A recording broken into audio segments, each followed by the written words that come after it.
I rebuilt my porch using my own designs. My neighbor claimed it clashed with neighborhood aesthetics and filed a complaint. Weeks later, a city inspector posted a demolition order.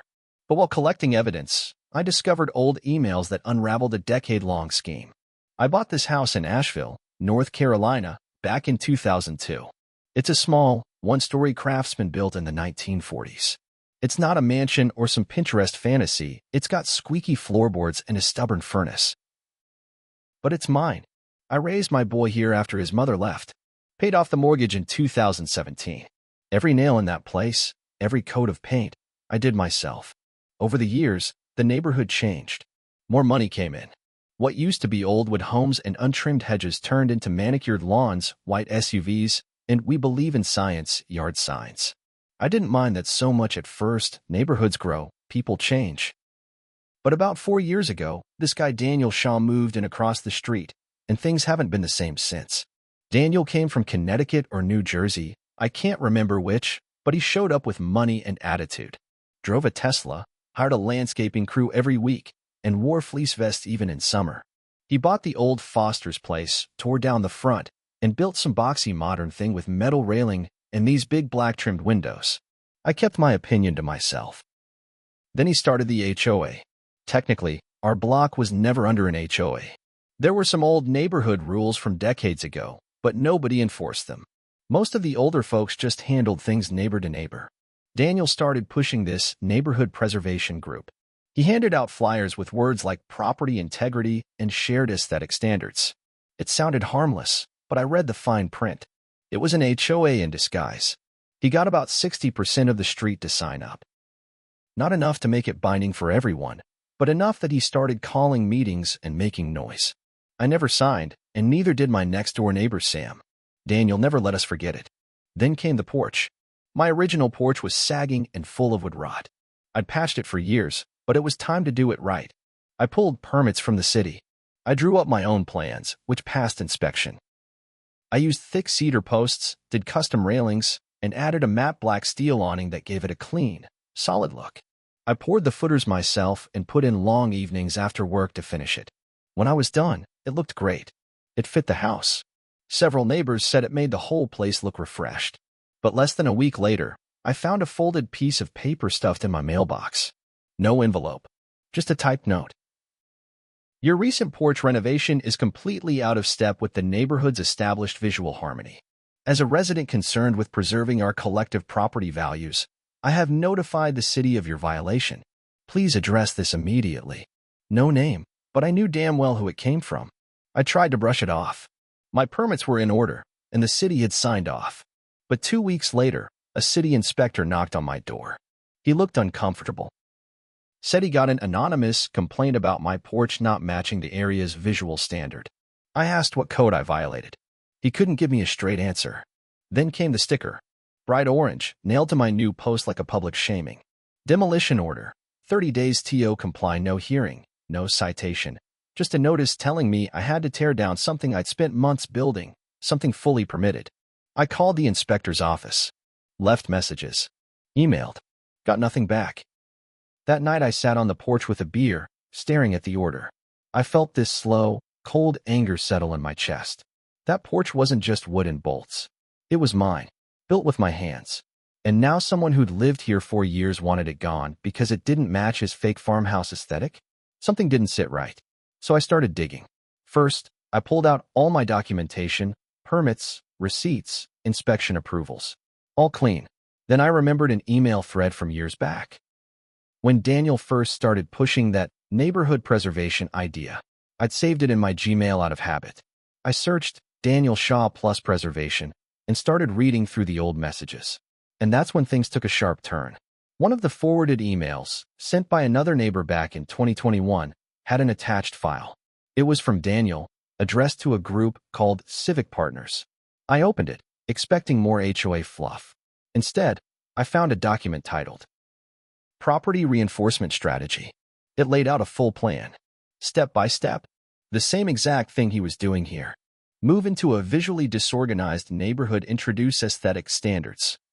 Via an HOA, file complaints on non-conforming homes, push citations, or force costly renovations, use pressure and fines to drive down property value, acquire properties at a discount, flip, or rent them for long-term profit. He'd even done this in another neighborhood up north. One case involved an elderly couple who couldn't afford a new roof and were fined repeatedly until they sold under pressure. His cousin, a lawyer in Raleigh, provided legal templates for filing official complaints. One of them matched the letter I'd received almost word for word. I stared at the screen for a long time. He wasn't just picky about porches. He was running a long con, turning neighborhoods into personal investments, one complaint at a time. This wasn't just about me anymore. I printed every email, every attachment, every PDF and complaint. I made a binder and called Sam next door. He'd been having issues with Daniel too. Fence complaints, trash citations, even a zoning issue over his shed. He looked through the binder and said, "Son of a bitch, he's trying to drive us out." We made some calls to other neighbors, quietly, so it wouldn't get back to Daniel. 3 more people had similar stories. One elderly woman said she sold her place last year after receiving letters about yard clutter and poor window alignment. I decided to go public. There's a small local paper in Asheville, the Dogwood Ledger. It's not flashy, but they do real reporting. I walked in with my binder and asked to speak to someone. They introduced me to Janine, one of their senior writers. I told her everything, showed her the files, and watched her face go from polite to stone-cold serious. She said, "This isn't just one bad neighbor. This is systematic abuse of property law, and I want to know how deep it goes." We weren't even close to done. Janine didn't waste time. The next morning, she called me back and said she'd already started digging into public records. I met her at the paper's office again, this time with Sam, and she laid out everything she'd found in less than 24 hours. Turns out, Daniel Shaw had a history, not just in Asheville. Before this, he lived in West Hartford, Connecticut, where he pulled the same stunt. Different name for the group there, Community Value Board, but the same playbook. Start a small HOA, pressure people with vague standards, file anonymous complaints, use legal loopholes to create costly violations. Then swoop in when folks got desperate to sell. Janine found records of 2 properties bought by a shell company tied to him, Black Swan Holdings, LLC. One of those homes was owned by a man with Parkinson's. His daughter later wrote a blog post saying he sold under stress after constant harassment. The dates matched the same year Daniel was in that town. My stomach turned when I read it. It wasn't just about profit. It was targeted, cruel, strategic. Here's where it got worse. The demolition order on my porch? Janine pulled the permit history. The complaint that triggered it didn't come from a citizen. It was filed by someone working for a third-party firm the city recently contracted to handle overflow on code enforcement.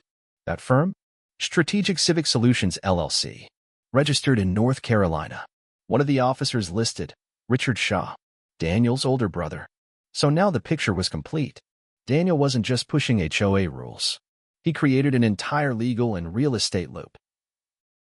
Family-run companies that filed the complaints, legal boilerplates from his cousin, shell LLCs to buy the homes, and his HOA to manufacture the rules in the first place. All perfectly timed and legally dressed up. I wasn't just angry anymore. I felt sick. My house was part of a dam system. We decided to go quiet while Janine kept digging. Meanwhile, I started documenting every single interaction. I installed cameras on my porch and backyard. I kept a voice recorder on me. I wanted proof in case anything escalated. It did. 2 weeks later, I came home from work and found my gate wide open. My tool shed was broken into, nothing stolen, but everything tossed around. The door was left swinging. It was a message. I filed a police report. They didn't do much, but they took the complaint. I sent the footage to Janine. She said, "Keep documenting. Don't confront him yet." Around this time, a neighbor down the street, Deborah, a retired nurse, came forward. She showed me 3 years' worth of letters from the HOA demanding roof standardization and driveway material compliance. She couldn't afford the changes. She'd been planning to sell in the fall anyway, but now she was scared. Daniel was circling her house. Literally. Sam caught him one morning walking slowly along her side yard with a tape measure. It was spreading. I contacted a real estate attorney I knew from my contracting days. Told him everything. He looked through the emails, the order, the complaint origins. His exact words were, "This isn't just unethical. It might be criminal, but Daniel wasn't done.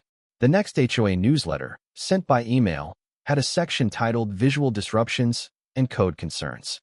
He didn't name names, but he posted photos of my porch, Sam's shed, and Deborah's roof.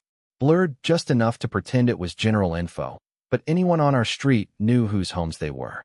He was turning the neighborhood against us. Sam called me that night. He sounded tired. "You think he'll come after my place next?" I said, "He already is." And then we got a break. Janine called me the next morning and said one of her sources inside the city planning office had something. She met us in person and handed over an envelope. Inside were copies of internal emails between a staff member in the inspector's office and someone at Strategic Civic Solutions. There were dates, names, and one line that stood out. As discussed, target 48 Pinecrest next. Owner refused HOA participation. Use visual disruption clause. 48 Pinecrest is my address. That wasn't a complaint. That was a hit list. Janine looked at us and said, "This isn't just a local abuse. This is coordinated fraud, and I think I can prove it." I told her, "Do what you have to do. Just tell me when it's time to hit back." We weren't just playing defense anymore. A week after Janine got those internal city emails, she told us to sit tight. Something big was coming.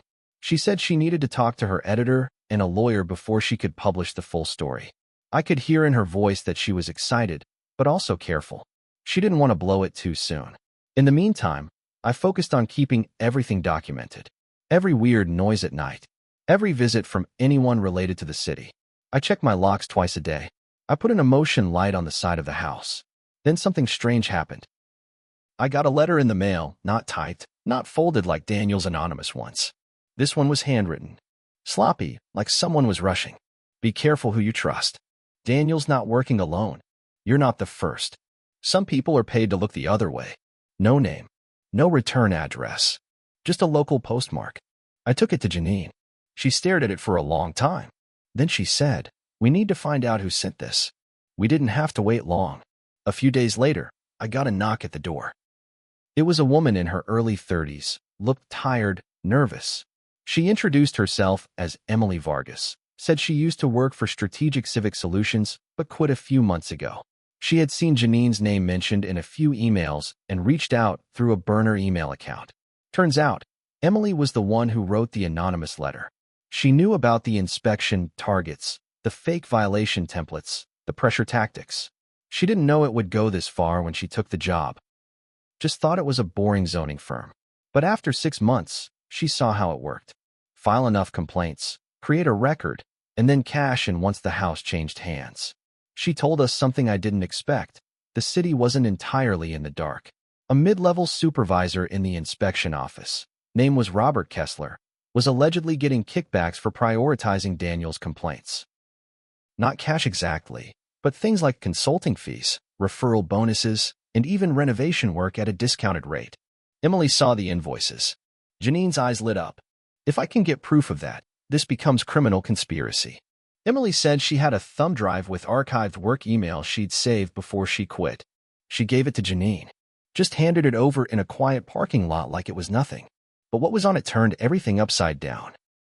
There were emails between Kessler and Richard Shaw, Daniel's brother. Casual conversations about the next batch of violations and comments like, "Make sure our guy gets first look when Pinecrest sells. We'll handle the pressure." That was the smoking gun. But Daniel still didn't know what we had. He kept pushing. 2 days after that meeting, Sam got a notice from the HOA citing him for a hazardous shed and unsightly compost structure. The funny part? Sam doesn't even have a compost pile. They were making stuff up now. Deborah's home had a for sale sign in the yard by the end of the week. She said she couldn't take the stress. I helped her pack her things. She cried when she left. That night I sat on my porch and stared across at Daniel's house. The porch he hated was still standing. And soon, it would be on the front page. Janine called me early on a Wednesday. Her voice was sharp, clear. "It's happening. Tomorrow morning." She didn't need to say more. I knew what she meant. The front page of the Dogwood Ledger hit stands at 6 a.m. Thursday. The headline was bold, stretched across the top in thick black letters. "The Neighborhood Fixer, How a Local HOA President, His Family Firms, and a City Inspector Tried to Force Homeowners Out." Under it was a photo of my porch. Daniel's house across the street in the background. Right below was a quote pulled from one of the leaked emails. Make sure our guy gets first look when Pinecrest sells. We'll handle the pressure. Janine had everything in that piece. Names, dates, the LLC connections, the kickbacks to the inspector, even quotes from Emily Vargas. She held nothing back. I bought 6 copies. One for me, one for Sam, and the others I handed out to neighbors as I walked the block. No one said much, but I saw it in their faces. That quiet mix of shock and relief. Around 9 a.m., a city truck pulled up in front of Daniel's house. 2 men got out and went straight to his door. They handed him a packet. An official notice. I couldn't hear what they said, but I saw Daniel's hand shaking. His wife came out behind him, asking what was going on. Then the news van showed up. Janine hadn't just written the article. She tipped off 3 local stations. By noon, the story was on the evening news. That night, they showed drone footage of the whole street, talked about the pattern of targeted enforcement, and named Daniel, Richard Shaw, and Robert Kessler. The next day, the city made a statement. They announced an immediate suspension of all Strategic Civic Solutions contracts. Kessler was placed on leave pending investigation, and every violation filed by that firm over the last 4 years would be reevaluated. Then came the real kicker. A week later, Daniel's home was listed for sale. No big sign, no open house, just a quiet listing through a firm 2 counties away. Word got out quick, though. I saw him out front 2 days before he left. He didn't wave, didn't look at me.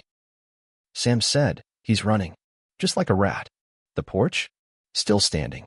3 months later, I got a letter from the city. After a full review of your construction and permits, we have determined there were no violations. The demolition order has been rescinded. Thank you for your patience. That wasn't all.